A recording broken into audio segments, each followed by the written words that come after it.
All right, so here's the agenda. So it's a 2-week session, so I'm gonna talk about many things. And first today I would like to start, the main topic is elevating your self-confidence. So always the confidence to yourself is important.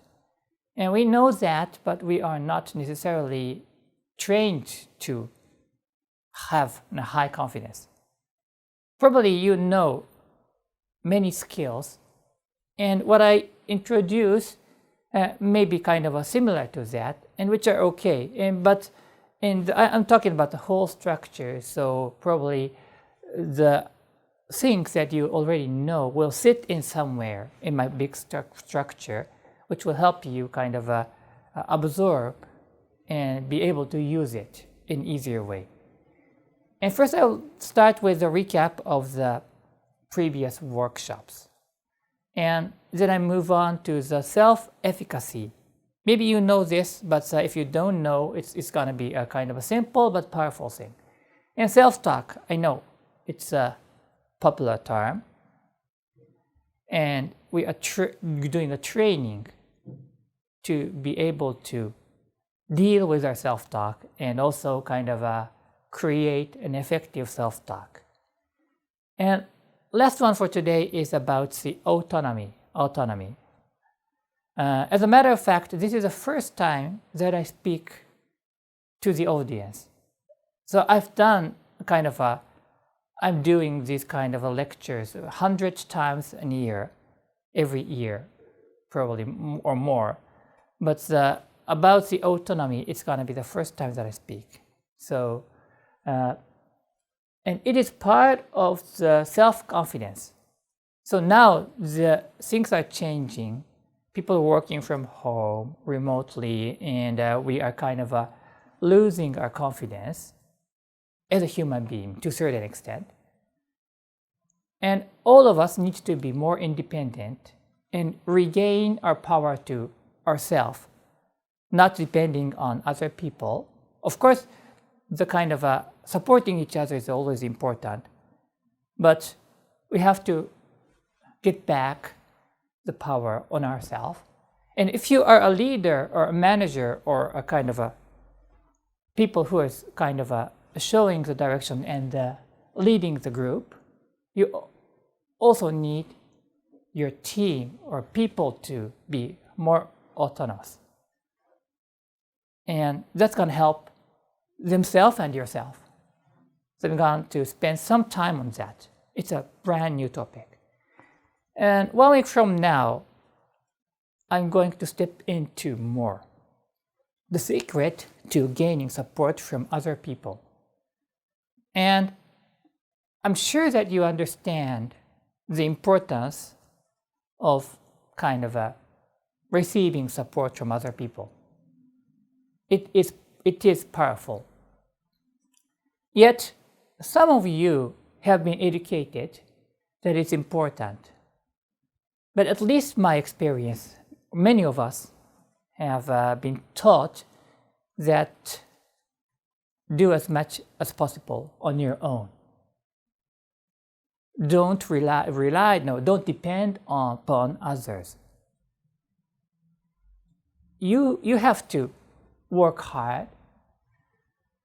But I have observed, luckily, I'm going to talk about this later, but I am kind of doing the coaching to the CEOs or top athletes or kind of people like that. And I've observed them a lot. And I found one thing that, yes, it is important to use many skills and ideas, but people who are successful are always getting support from other people. The other people, what kind of other people? That is going to be the key. But everybody, we have a people who is working ahead of us, who are experienced, who are more successful, who are older than us. The people who have been successful always seek for support from those people who is ahead of him or her. And I looked up at a lot of books, mainly in Japan, but not only limited to Japan, or I listened to many people speaking. And I found that, well, it's known, but it's not clearly mentioned that you need a support from other people and who is going ahead of us. I named it involvement. Involvement. So you need to gain support, and there is a kind of secret recipe that I have kind of created, which will be a help for you. So I'm gonna spend time on that next week. And last one is about the kind of what you believe in. And I named it cause theory. Cause, of course, you understand the meaning of that, but I am kind of specifically use this to explain why you are doing something or what drives you. And this is a very powerful engine for us. But at the same time, there's something that we really need to be careful. So I'm going to talk about that next time, but briefly saying that why we are doing this, whatever you are doing. To think about that is very important, but at the same time, that kind of approach tends to hold us to the back, So it's important for us to understand ourselves, but we can't move forward sometimes by knowing too much about us, looking about the history. So it's a combination about the future and the past. And whole gold vision concept is starting with, as you may know, starting with a goal in the future. And this will connect your future to the past. That is the last thing that I'm going to cover next week. Well, I'd like to move on.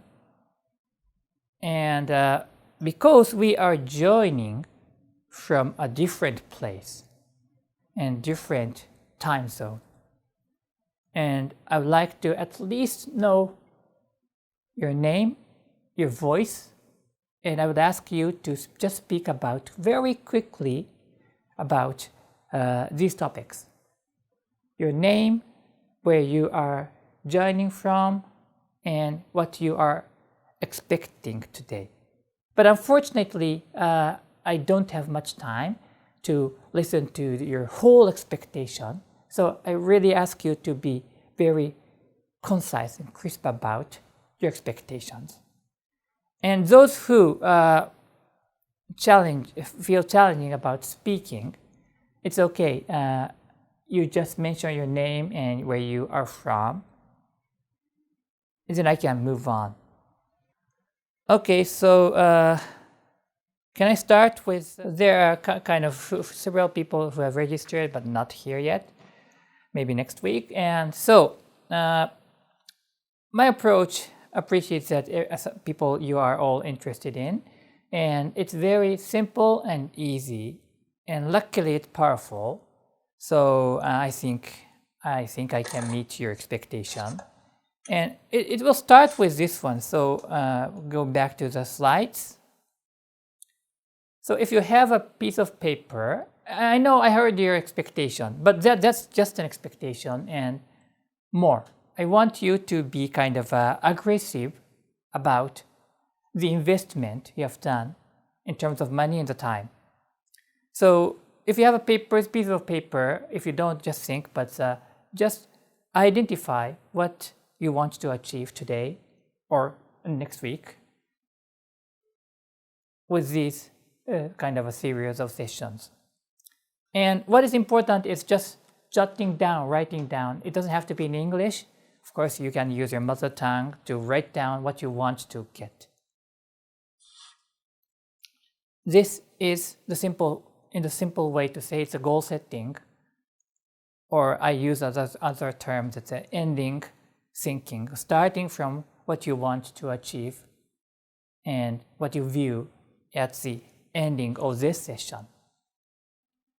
You could write down simple terms, words, and sentences, whichever.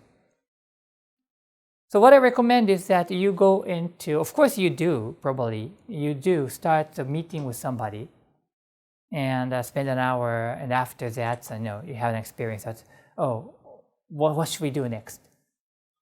And an effective meeting, you have also experiences that you start with what is the aim for today, and that time become a productive thing. So what you're writing will define the quality of the time that you are going to spend. And this also can work for your family, because you may need to listen to the partner or kids speaking a lot, which is fun, but maybe you're busy, so you can limit the time, and you don't say what you want to achieve, but you can kind of say that, okay, so where do you want to go, and I can help you. I just have a limited time, but let me be a support for this period to help you go to there, right? Okay, so I think we are all back, and I want to keep moving. And so now I'm going to step into the recap of the previous discussion, and I hope that you have heard or seen some video, and probably many of you have at least had a glance on something. So I'm gonna go a little bit quickly on this part. And it will start with this one, which you may have seen this before.